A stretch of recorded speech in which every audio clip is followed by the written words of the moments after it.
नाम जपो, method of meditation, कलमा आता करो। और नासा साइंस के अंदर बड़े बड़े साइंटिस्ट भी ये मानने लगे हैं कि अगर आत्मबल चाहिए, विल पावर चाहिए, तो आप एक वर्ड्स लो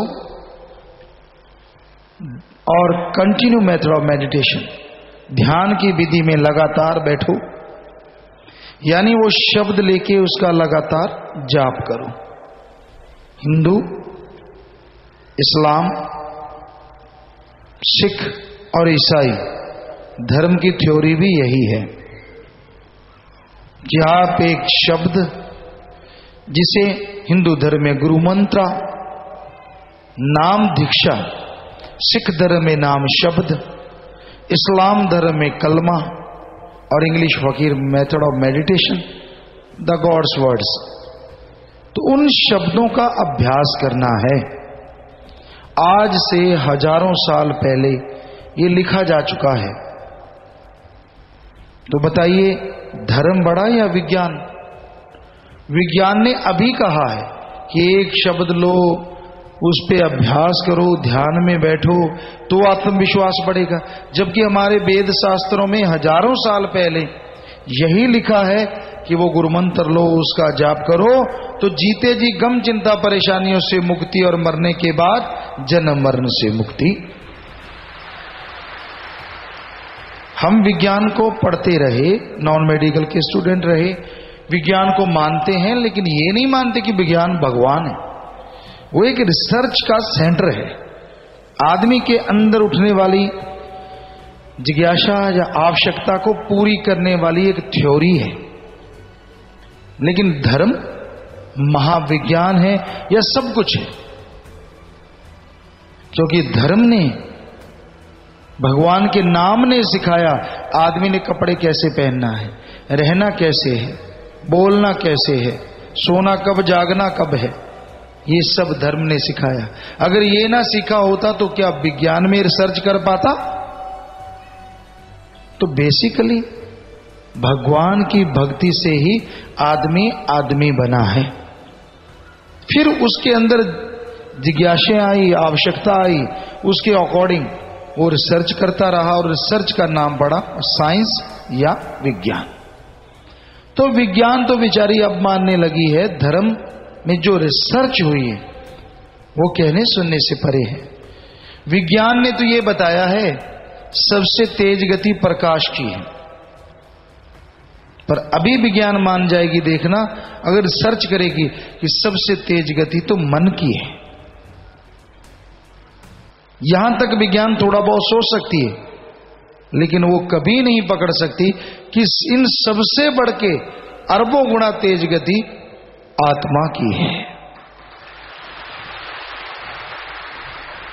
आत्मा एक बार अभ्यास कर ले, एक बार परमपिता परमात्मा के नूरी स्वरूप के दर्शन कर ले, तो सेकंड के 100वें हिस्से में खंडों ब्रह्मांडों को पार करती हुई मालिक के दर्शन पल में कर सकती है, सेकंड के 100वें हिस्से में कर सकती है। इतनी गति कोई सोच भी नहीं सकता। सूरज से आने की रोशनी की तुलना है, वो तो इन सूरजों से परे की बातें हैं। इन ब्रह्मांड नहीं, ऐसे लाखों ब्रह्मांड, सैकड़े ब्रह्मांडों को पार करके पार ब्रह्म होना पड़ता है, फिर आत्मा को मालिक के दर्शन होते हैं। तो इतनी स्पीड है आत्मा की। लेकिन एक श्राप है आत्मा के साथ। वो श्राप जब आत्मा अल्लाह वाहिगुरु राम से बिछुड़ी, है ये मालिक की ही अंश, मालिक की एक पावर का टुकड़ा, अगर सीधी भाषा में बोले, शरीर में आया तो मालिक ने आवाज दी कि भाई वापस आओ। कई कहते क्या मालिक को पता नहीं था?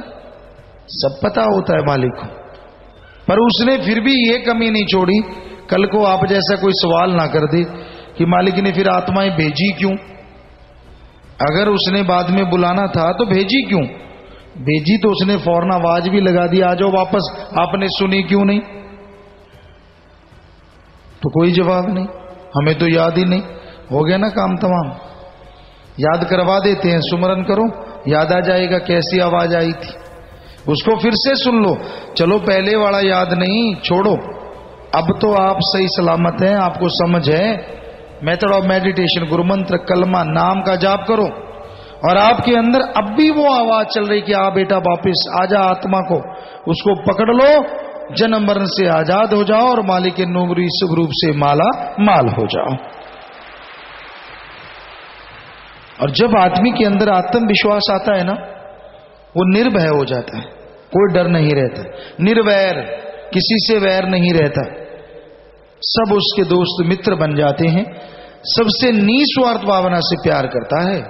वो दोस्ती नहीं कि एक दूसरे के बिना खाना नहीं खाया जाता, एक दूसरे के बिना सोया नहीं जाता, वो कोई मित्रता नहीं, पता नहीं कब साथ छोड़ जाएं ऐसे मित्र।